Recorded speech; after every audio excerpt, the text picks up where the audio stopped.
போட்டித் தேர்வை எதிர்நோக்கி சிறந்த முறையில் படித்து கொண்டிருக்கும் அனைத்து மாணவியர்கள் அனைவருக்கும் வணக்கம். தொடர்ந்து எங்களுடைய எஸ்ஆர்எம் யூடியூப் சேனலை பாருங்கள். பிடிச்சிருந்தா லைக் பண்ணுங்கள், ஷேர் பண்ணுங்கள். மறக்காமல் பக்கத்தில் இருக்க பெல்லைக்கானை ப்ரெஸ் பண்ணி ஆல் அப்படின்னு கொடுத்து வச்சிங்கன்னா நாங்கள் போடக்கூடிய எல்லா விதமான வீடியோவும் சரி ஆடியோவும் சரி தொடர்ச்சியாக வரும் என்பதை தெரிவித்துக் கொள்கிறேன். போன ஆடியோவில் ஒரு வினா கேட்டிருந்தேன். அதற்கு நிறைய பேர் ரொம்ப சூப்பராக கமெண்ட்ஸில் சொன்ன அனைவருக்கும் வாழ்த்துக்கள். இப்பொழுது அதற்கான விடைகளை நம்ம பார்க்க போகிறோம். சென்னை உயர்நீதிமன்றத்தில் அனுமதிக்கப்பட்ட மொத்த நீதிபதிகளின் எண்ணிக்கை விடை பார்த்திங்கன்னா 75 என்பதுதான் சரியான பதில். பதிலளித்த அனைவருக்கும் மீண்டும் ஒரு முறை வாழ்த்துக்கள். இதெல்லாம் நம்ம ஏன் கமெண்ட்ஸில் போட சொல்கிறோம் அப்படின்னா, அப்போயாவது உங்களுக்கு நீங்கள் எந்த அளவுக்கு நீங்கள் படிப்பில் இருக்கீங்க அப்படின்றத தெரிஞ்சுக்கிறதுக்கு தான் இதை போட சொல்கிறோம். ஸோ கடமை, கண்ணியம், கட்டுப்பாடு அப்படின்னு அறிஞர் அண்ணா அவர்கள் அழகாக சொல்லியிருக்கிறாரு. உங்களுடைய கடமைகளை நீங்கள் என்னைக்கு செய்ய ஆரம்பிக்கிறீங்களோ அன்னைக்கு உங்களுக்கான வெற்றி உங்கள் அருகிலே இருக்குது அப்படின்னு அர்த்தம். நீங்கள் என்னைக்கு உங்கள் கடமையை செய்ய தவறுனீங்க அப்படின்னா அந்த வெற்றியும் கூட உங்களை விட்டு தூரமாக போகிறோம். ஸோ அதனால தான் நான் சொல்கிறேன் ஃப்ரெண்ட்ஸ், மீண்டும் தொடர்ச்சியாக படிங்க. என்றைக்குமே படிப்பை நிறுத்தாதீங்க. படிப்பு தான் உங்கள் வாழ்க்கையிலே விலை உயர்ந்த சொத்து. அது உங்களை பார்த்திங்கன்னா எல்லா இடத்துக்குமே அழைத்து செல்லும். உங்களுக்கு நல்ல புகழையும் நல்ல வரத்தையும் நல்ல வாய்ப்பையும் உருவாக்கி கொடுக்கக்கூடிய ஒரே ஒரு விஷயம் கல்வி மாத்திரம் தான். இந்த கல்வியை யாரெல்லாம் எடுத்து தன்னுடைய வாழ்க்கையில் நல்ல விதத்தில் பயன்படுத்துகிறீங்களோ உங்களால் தான் வெற்றி பெற முடியும் என்பதை நான் தெரிவித்துக் கொள்கிறேன். இன்றைக்கி பார்த்தீங்க அப்படின்னா யூனிட் 6 கவர் ஆகக்கூடிய போர்ஷன் மற்றும் இந்திய தேசிய இயக்கத்தில் இருந்தும் சில கொஷின் கொண்டு வந்திருக்கேன். ஸோ அது மட்டும் இல்லாமல் ப்ரீவியஸ் இயரில் கேட்கப்பட்ட வினாக்களையும் சேர்த்து ஆட் பண்ணி கொண்டு வந்திருக்கேன். மொத்தம் 30 வினா கொண்டு வந்திருக்கேன். ஸோ 30 வினாவுமே ரொம்ப சூப்பராக இருக்கும். ஸோ மறக்காமல் கடைசி வரைக்கும் பார்த்துட்டு உங்களுடைய கமெண்ட்ஸை இந்த கொஷின் எந்த அளவுக்கு உங்களுக்கு யூஸ்ஃபுல்லாக இருந்துச்சு, அதே மாதிரி நீங்களும் எதிர்காலத்தில் எந்த எக்ஸாம் வந்தாலும் அதற்கு நம்ம தைரியமாக தயாராக எதிர்கொள்வதற்கு ஒரு வழியை ஏற்படுத்தி தரும் என்பதையும் நான் தெரிவித்துக் கொள்கிறேன். வாங்க ஃப்ரெண்ட்ஸ், வீடியோக்குள்ளே போகலாம். கேள்வி எண் 1. 1884ஆம் ஆண்டு அனந்தாச்சார்லு மற்றும் பி. ரங்கையா நாயுடு தொடங்கிய அரசியல் சார்ந்த அமைப்பு எவ்வாறு அறியப்பட்டது? விடை மெட்ராஸ் மகாஜன சபா. 1884ஆம் ஆண்டு அனந்தாச்சார்லு மற்றும் பி. ரங்கையா நாயுடு தொடங்கிய அரசியல் சார்ந்த அமைப்பு எவ்வாறு அறியப்பட்டது? விடை மெட்ராஸ் மகாஜன சபா. கேள்வி எண் 2. சென்னை மகாஜன சபையின் முதல் தலைவர் யார்? விடை பார்த்திங்கன்னா பி. ரங்கையா. அதே மாதிரி இந்த சென்னை மகாஜன சபையினுடைய செயலாளர் யார் அப்படின்னு கேட்டால் அனந்தாச்சார்லு. சரிங்களா? சென்னை மகாஜன சபையின் முதல் தலைவர் யார்? விடை பார்த்திங்கன்னா பி. ரங்கையா. Question number 3. தமிழ்நாட்டில் சுதேசி இயக்கத்தில் பங்கு கொண்டமைக்காக சிறைவாசத்தை அனுபவித்தவர் யார்? விடை வ.உ. சிதம்பரம். தமிழ்நாட்டில் சுதேசி இயக்கத்தில் பங்கு கொண்டமைக்காக சிறைவாசத்தை அனுபவித்தவர் யார்? விடை வ.உ. சிதம்பரம். Question number 4. ஆங்கிலேயர்கள் தங்களது கவனத்தை வ.உ. சிதம்பரம் பெயரில் செலுத்த காரணம் எது? விடை சுதேசி நீராவி கப்பல் கம்பெனியை தொடங்கினார். ஆங்கிலேயர்கள் தங்களது கவனத்தை வ.உ. சிதம்பரம் பெயரில் செலுத்த காரணம் எது? விடை சுதேசி நீராவி கப்பல் கம்பெனியை தொடங்கினார். Question number 5. வ.உ. சிதம்பரனார் சுதேசி நீராவி கப்பல் நிறுவனத்தை நிறுவியதன் நோக்கம் என்ன? விடை கடல் போக்குவரத்தில் ஆங்கிலேயர்களின் ஏகாதிபத்தியத்திற்கு சவால் விடுக்க. வ.உ. சிதம்பரனார் சுதேசி நீராவி கப்பல் நிறுவனத்தை நிறுவியதன் நோக்கம் என்ன? விடை கடல் போக்குவரத்தில் ஆங்கிலேயர்களின் ஏகாதிபத்தியத்திற்கு சவால் விடுக்க. Question number 6. வ.உ. சிதம்பரனார் எந்த நீராவி கப்பலை விலைக்கு வாங்கினார்? விடை காளியா, லாவோ. ஸோ 2 கப்பலையுமே விலைக்கு வாங்கியிருப்பார். இந்த கொஷினும் டிஎன்பிசியில் ப்ரீவியஸ் இயரில் அடிக்கடி கேட்ட கொஷின். சரிங்களா, பார்த்துக்குங்க. வாவு சிதம்பரனார் எந்த நீராவி கப்பலை விலைக்கு வாங்கினார்? விடை காளியா லாவோ. Question number 7. வாவு சிதம்பரனார் சுதேசி நீராவி கப்பலை எந்த 2 நகரங்களுக்கிடையே இயக்கப்பட்டது? விடை தூத்துக்குடி டு கொழும்பு. வாவு சிதம்பரனார் சுதேசி நீராவி கப்பலை எந்த 2 நகரங்களுக்கிடையே இயக்கப்பட்டது? விடை தூத்துக்குடி டு கொழும்பு.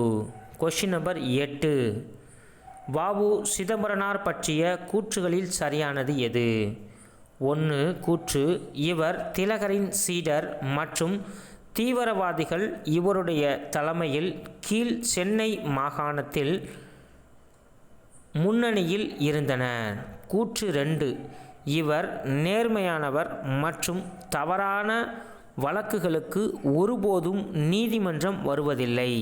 கூற்று 3, இவர் பிரான்ஸ் மற்றும் இங்கிலாந்தில் இருந்து கப்பல்களை விலைக்கு வாங்கினார். விடை பார்த்திங்கன்னா கூற்று 1 மற்றும் கூற்று 2 மட்டும் சரியானது. சரிங்களா, வாவு சிதம்பரனார் பற்றிய கூற்றுகளில் சரியானது எது? கூற்று 1, இவர் திலகரின் சீடர் மற்றும் தீவிரவாதிகள் இவருடைய தலைமையின் கீழ் சென்னை மாகாணத்தில் முன்னணியில் இருந்தனர்.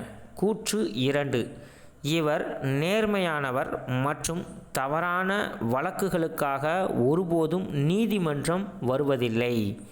கூற்று 3, இவர் பிரான்ஸ் மற்றும் இங்கிலாந்திலிருந்து கப்பல்களை விலைக்கு வாங்கினார். விடை பார்த்திங்கன்னா கூற்று 1 மற்றும் கூற்று 2 மட்டும் சரியானது.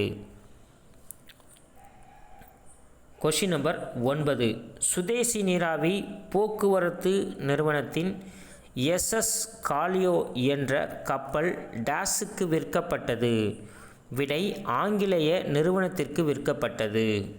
சுதேசி நீராவி போக்குவரத்து நிறுவனத்தின் எஸ்எஸ் காலியோ என்ற கப்பல் டேஸுக்கு விற்கப்பட்டது?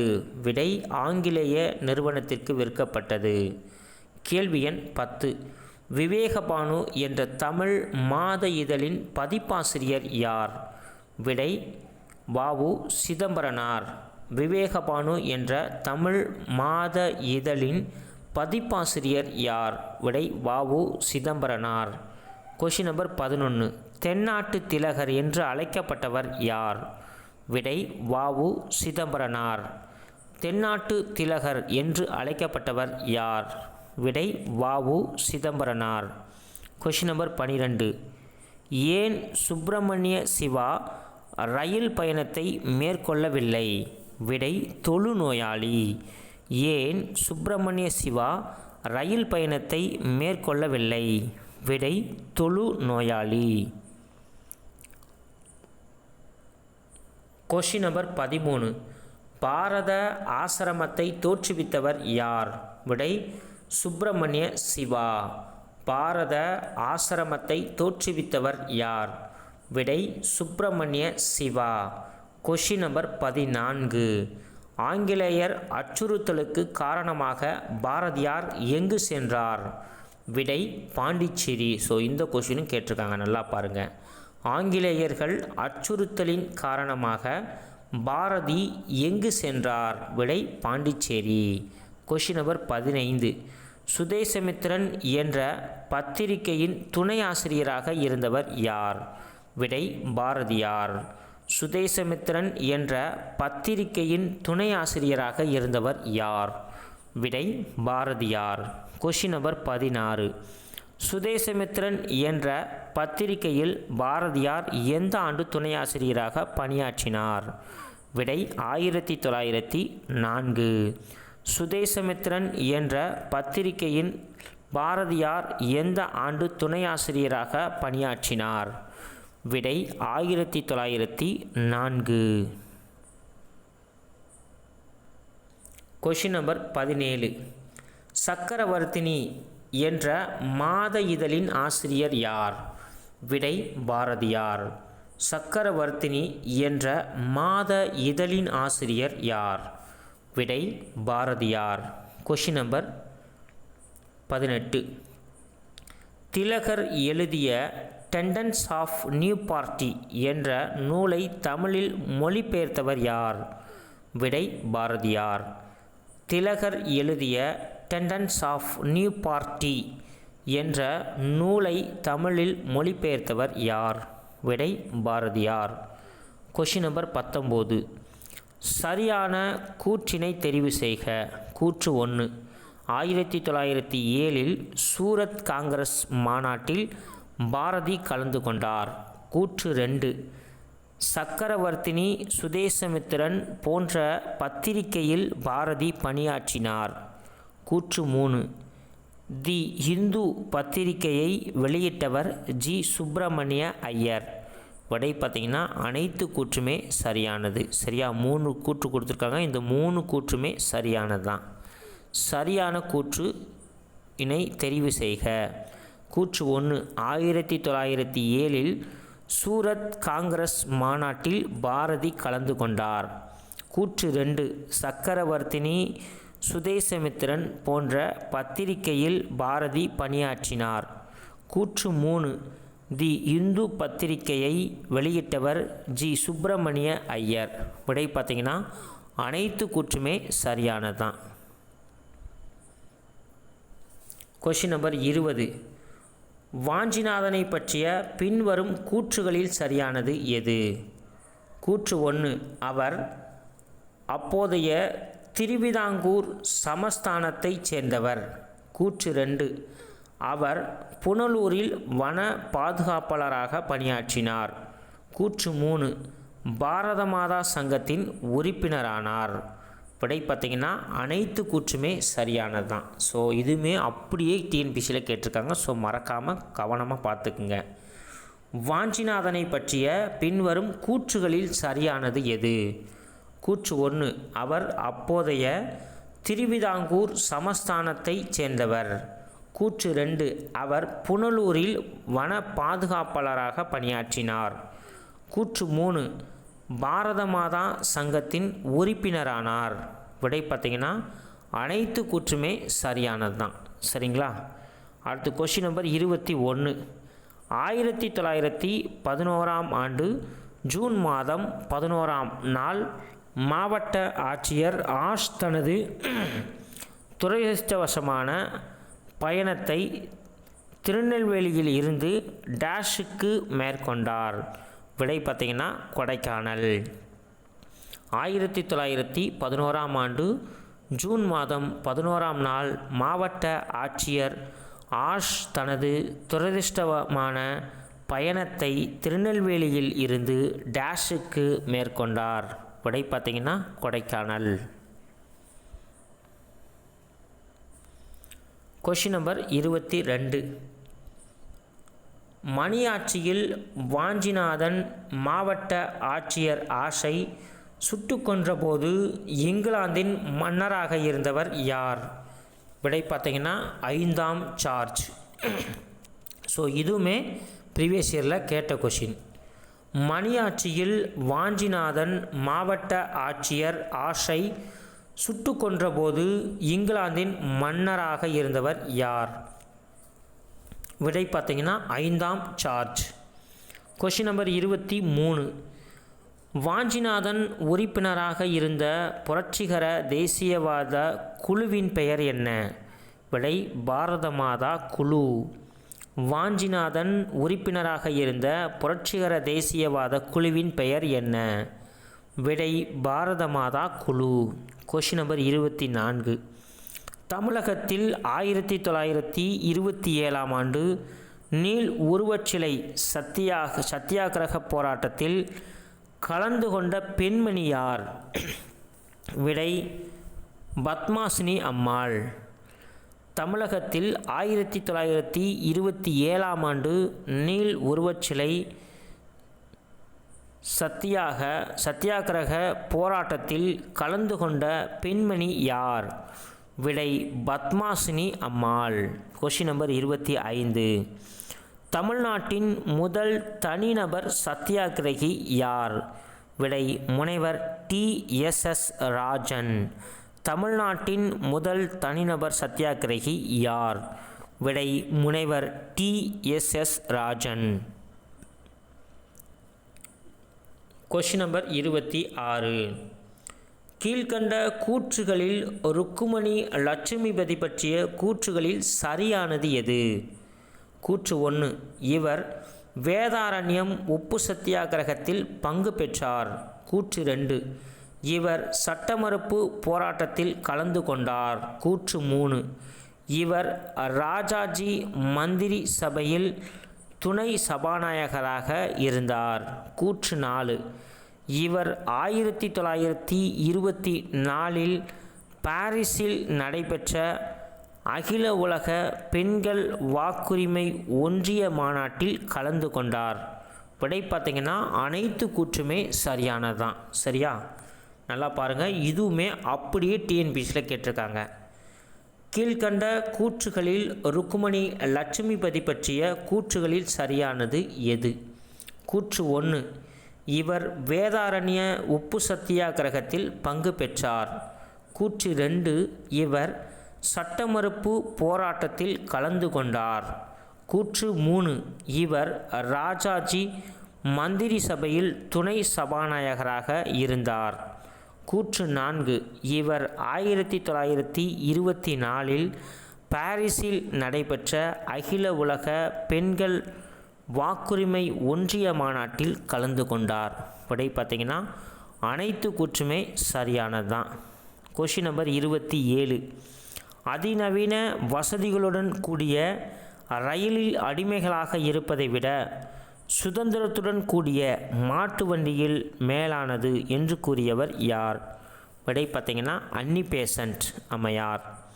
அதிநவீன வசதிகளுடன் கூடிய ரயிலில் அடிமைகளாக இருப்பதை விட சுதந்திரத்துடன் கூடிய மாட்டு வண்டியே மேலானது என்று கூறியவர் யார்? விடை அன்னி பெசன்ட்.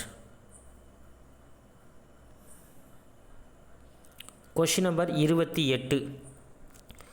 தமிழ்நாட்டில் ஒத்துழையாமை இயக்கத்திற்கு தலைமை தாங்கி நடத்தியவர் யார்? விடை ராஜாஜி. தமிழ்நாட்டில் ஒத்துழையாமை இயக்கத்திற்கு தலைமை தாங்கி நடத்தியவர் யார்? விடை ராஜாஜி. Question number 29. தமிழ்நாட்டில் உப்பு சத்தியாகிரகத்தை ராஜாஜி எந்த ஆண்டு தொடங்கினார்? விடை ஏப்ரல் 13, 1930. தமிழ்நாட்டில் உப்பு சத்தியாகிரகத்தை ராஜாஜி எந்த ஆண்டு தொடங்கினார்? விடை ஏப்ரல் 13, 1930. ஓகேவா? ஃபைனல் கொஷின் பார்ப்போம். கத்தியின்றி இரத்தமின்றி யுத்தம் ஒன்று வருகுது, சத்தியத்தை முத்தியத்தை நம்பும் யாரும் சேர்வீர் என்ற பாடலை தொகுத்து வெளியிட்டவர் யார்? விடை வே. ராமலிங்கனார்.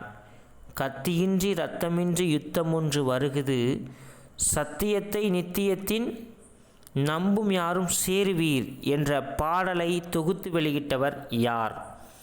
விடை வே. ராமலிங்கனார். ஓகே ஃப்ரெண்ட்ஸ், இந்த வீடியோவை முழுமையாக பார்த்துருப்பீங்கன்னு நினைக்கிறேன். ஸோ மறக்காமல் நம்முடைய சேனலை பார்க்காத நண்பர்கள் பாருங்கள். ஸோ பிடிச்சிருந்தா லைக் பண்ணுங்கள், ஷேர் பண்ணுங்கள். மறக்காமல் பக்கத்தில் இருக்க பெல்லைக்கானை ப்ரெஸ் பண்ணி வச்சுக்கிட்டிங்கன்னா நம்ம போடக்கூடிய எல்லா நோட்டிஃபிகேஷனுமே உங்களுக்கு தொடர்ச்சியாக வரும் என்பதை தெரிவித்துக் கொள்கிறேன். இன்றைக்கு உங்களுக்கு இறுதியான ஒரு கேள்வி கேட்கப்படும். இந்த கேள்விக்கு மறக்காமல் தெரிஞ்சால் கமெண்ட்ஸில் சொல்லுங்கள் ஃப்ரெண்ட்ஸ். சக்கரவர்த்தினி திருமகள் என்ற நூலை எழுதி வெளியிட்டவர் யார்? சக்கரவர்த்தினி திருமகள் என்ற நூலை எழுதி வெளியிட்டவர் யார்? சரியா? இதுக்கான விடையை மறக்காமல் சொல்லுங்கள் ஃப்ரெண்ட்ஸ். ஸோ அதுக்கடுத்து நெக்ஸ்ட்டு போடக்கூடிய வீடியோவில் அதற்கான விடைகளும் பகிரப்படும் என்பதை தெரிவித்துக் கொள்கிறேன். ஓகே, நன்றி, தேங்க்யூ.